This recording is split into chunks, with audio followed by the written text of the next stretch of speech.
quick and we'll get started. Hi, Michael. Morning. Good morning. How are you, Christy? I'm good. How are you doing? It's a beautiful day. I know, right? I'm loving this cooler weather. I'm ready for it. Yep, me too. I just realized today I can open the windows and not be pummeled by the summer radiation. Right. That's always a nice time of year. And it doesn't last very long in Texas, so we have to take advantage of it when we can. That's right. That's right. Well, thank you for agreeing to be on my live this morning. I appreciate it. And I'm looking forward Absolutely. to our conversation and hearing about Lund Life Transitions. So tell me a little bit about the company and then kind of how you got interested in this. Sure, sure. So, Christy, I was a software engineer for about 27 years, and I'm grateful for that experience it provided for my family. Um, the last couple of years, I started to wonder whether that was actually the most fulfilling way that I would spend the last part of my career. And so I started to dabble in some other things. I started looking at real estate. And I came upon a group of people who are pursuing an avocation, I guess you call it, where they are trying to make a difference in the lives of families who are dealing with the loss of a loved one. Yeah. And there's a vacuum there. There's this gap that our society has not completely addressed, which is there are people who, when they're in this situation, they may be stuck for a year or more, dealing Yeah. with very unfamiliar tasks, things that emotionally overwhelm them, that take up pretty much all of their waking time. And we really don't have a good way of helping them. And what I love about this idea is that, so I was looking at real estate, because real estate is a contingency-based kind of payment arrangement, I could afford to give people this kind of help and not ask them to pay for it up front. It would be a way I would be able to pay my bills through real estate at the back end, but then Yeah. all through this process, I could be helping them to do a wide variety of other tasks that no one else was doing. And so to me, that kind of human part of it is really Yeah. what led me to leave the software career and get into what I'm doing now.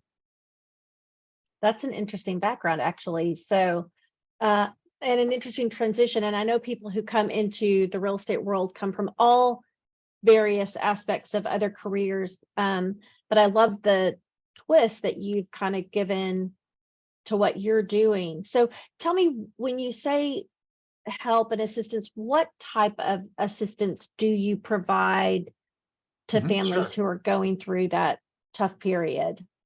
So I am very diligently looking for the types of businesses or community organizations or just resources that people would need during this period. Some of them are local, some of them are national. You and I met each other, Christy, at a networking event, and I try to go to these networking events and get to know the types of people that I would feel comfortable introducing to the families that I'm serving. When I understand what they do and get to know about them, do a little bit of research on them. So I try to do that as well. So There are some, specific, yeah, go let me ahead. let me stop you for a second. So specifically, what types of services might someone need when they're in either experiencing a loss, or the loss has already happened, or maybe the loss hasn't happened yet, but it's coming? Like, is it that type of? Yeah, so that's a great question. So one thing that is commonly overlooked, and I think a lot of people don't even understand that they are going through it, is the need to process grief and to deal with the change that is happening in their lives. A lot of us have experienced some kind of loss, And the loss may be, I mean, sometimes we downplay that. It doesn't have to be the loss of a person. It can be the loss of a job, of a life situation. It can be the loss of a place to live.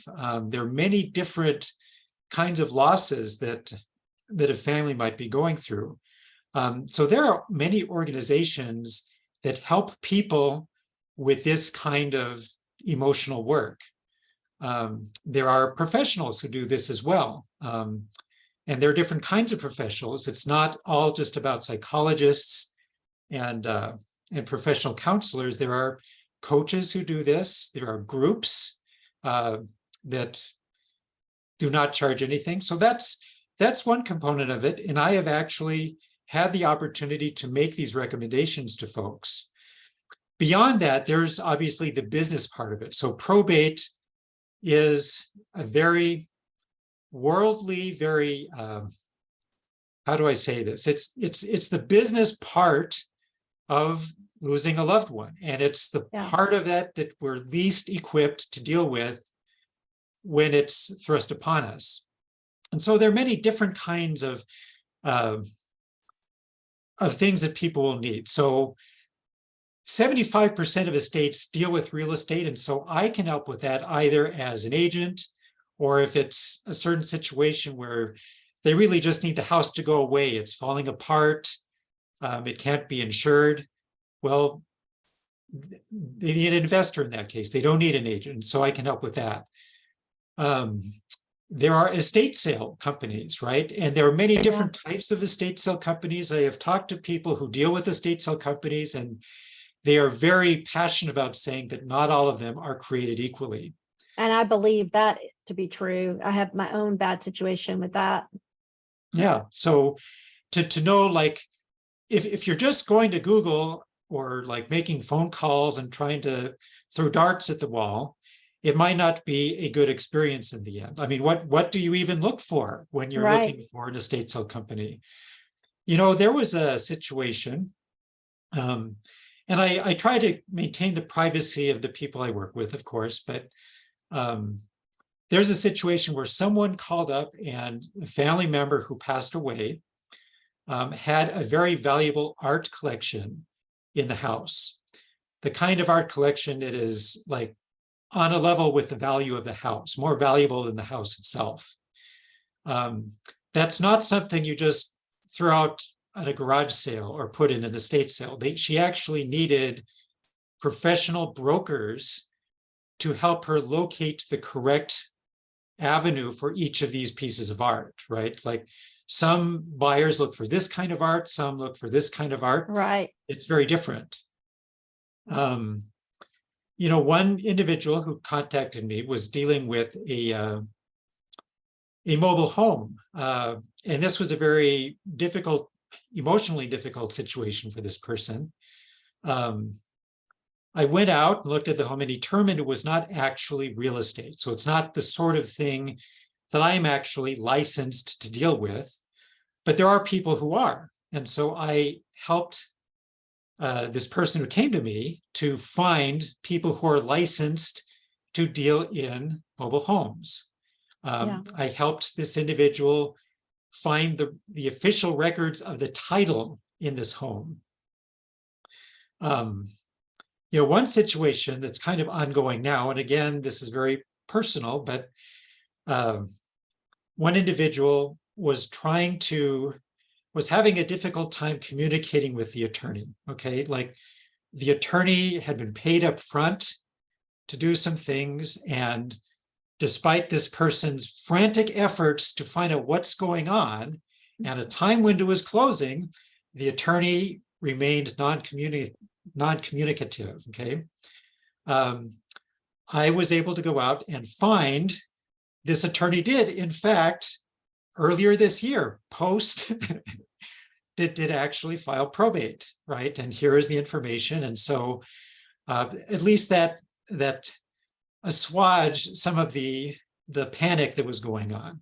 Right. So those are things that just small and simple things that I can help with. So it sounds like not only can you act as a connector to connect people to services that they may only need once in their life, and so they're not as familiar with, but you also are an advocate for your clients, which I love that, because people don't really know what step should I take next because I don't deal with this all the time. So I love that you're able to step in and say, well, we can figure some things out for you. Yeah, yeah. One situation I'm dealing with now is there's a gentleman, he inherited a house, and 2 months after he inherited it, it burned to the ground, no insurance. This is near and dear to you. It had a reverse mortgage on it. Yes. And guess what? The house, a pile of rubble, is not able to be sold for enough money to pay off the reverse mortgage. Imagine All that. his documents were in the house. Oh, Okay. no. And his car was in the house. He's lost everything. Mm-hmm. But he does know that his family had some mineral rights in Texas. He does know that the family had some bank accounts, and we've gone out and we've located, there's a place where you can find this, they're called escheated funds, where, after a certain period of time, the bank account goes to the state, it's kind of lost and found. Yeah. And he can see this amount of money is out there. And I'm going to be helping him to do some of the research to find these mineral rights that he's confident are out there. So he's lost everything, but if there's something, right, he can kind of get back on his feet. Yeah. Yeah. That's, I hate that happened to him, but Right. I'm glad that you're able to help him. So how do people, how do you get paid for your time? I mean, obviously everybody needs to make a living. So Sure, absolutely. how do you make a living out of providing this type of assistance? Yeah. So I guess one way, so my passion is the probate concierge aspect of it. This introduces me to people in this concierge model. If they need real estate, I can help with that. And as I mentioned, it's a different kind of approach to real estate. So sometimes people who have a perfectly good house, they get inundated with, the we buy ugly houses people who will pay them 50 cents on the dollar for their house, their perfectly good house. No, that's not what I want. I want to get as much money as I can for this house. Then there are other people who can't put the house on the market, and their real estate agents were offering to list that house. That's not correct. And then there are people in between where, the house is okay, but I just want it to go away, or I'm dealing now with he's actually an attorney who lives out of the country. His mother passed away last summer. He's been waiting for a year to get authority to sell the house. Okay. One of the considerations he was looking at was the house was being threatened with foreclosure. And fortunately, he was able to bypass that. He was able to prevent that. But if a house, even a good house, is vacant, or if it's, about to go into foreclosure, don't put it on the market for 4 months. Let's figure something else out. You got to do something to show the lender that I'm making progress here. So, these are things that I can do. Otherwise, though, so for example, these concierge services, if I'm going to be doing real estate for someone, it's just kind of an added value to the deal. Yeah. Okay. There's some packages that I have special relationships with. So for example, there's a company, Full Circle Aftercare. If you go and look up their retail package, it's about $500 if you want to do this. It's a great package. They will be on the phone for hours with your creditors, with the bank, with Social Security, and they will take care of all those things so that people can focus on what they should be focusing on. I can get it for a fraction of that price. And so if people do business with me, I will just eat that. Okay, it will just be something, a gift to them. If we're not doing that, and there are families who don't have real estate, I think they still need the help. And so I can offer to purchase it, because I buy it in bulk. and then they can buy it from me at a deep, deep discount. And so that's another way that I can help them. Nice. I like that. Okay. And then one of the things that I'm curious about, and because it's important, I think, when you're referring someone, that you know the qualifications of the company and the person that you're referring them to. So how do you vet your connections and companies that you will use to refer? Oh, a lot of it sounds like you're doing a lot of the work yourself, but there may be times where you're referring to other companies, like the art, for instance, that kind of thing. Sure. So one of the best ways to do that is to network with other people, right? So as you network, you find out like, okay, so actually in the point that the art broker that I was talking to, she knows estate sale companies and she knows bad ones, and she has only two that she recommends. Okay. She knows lots of them. She recommends only two. And I found out what her two are, right? And some of them focus on a very specific part of town. So if someone lives outside of that side of town, they don't go over there. This person just knows that community.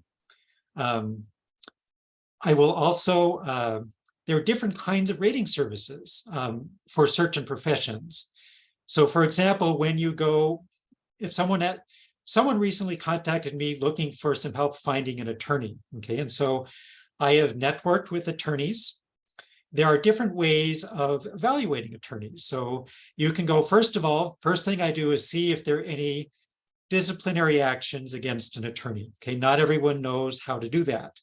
If someone has had a disciplinary action against them, it may not necessarily be that they're a bad person. But if you don't know that person, guess what? You have a lot of other options out there, right? Right. And if there has been discipline, that means someone has investigated and an authoritative body has determined, yes, this should not have happened. Okay. Yeah. There are also rating services specifically for attorneys. Martindale, Hubble Martindale is one. And then again, just the network, like who has Right. actually had experiences. As I talk to people, so I am directly contacting people who are going through the probate process. Some of them have had very bad experiences with their attorneys, and I make note of that. And that becomes a data point as I go forward. Spoken like a true software engineer. A data point. You can take the man out of engineering, but you can't take the engineering out of the man. I'm sorry, it's just part of the lobotomy. Right. Well, I am thankful that you're doing the work that you're doing, because I do think it's necessary. And I know when we come across folks that we help, a lot of times that's the only time they're going to go through that in their life, or they may just go through it once or twice in their life, the purchase of a home or the refinance of a home. And I think it's the same thing with life transitions. They're not things that happen very often. So having a guide is of such value to a family, an older adult or their family members. So I appreciate the work that you do. Oh, thank you. That's kind of you to say. And I appreciate your time this morning. So I have, I'm going to tag you in this so that you can, put your information in there. And if folks have specific questions, about the things that we've talked about, or maybe they have a question that you might be able to help them with, if you'll just watch that Facebook feed, because they can put that in there and connect with you that way to see if they could utilize your services. Well, thank you. Yeah. Absolutely. All right. Well, I am going to stop our live stream. All And right. now I'm going to stop our recording.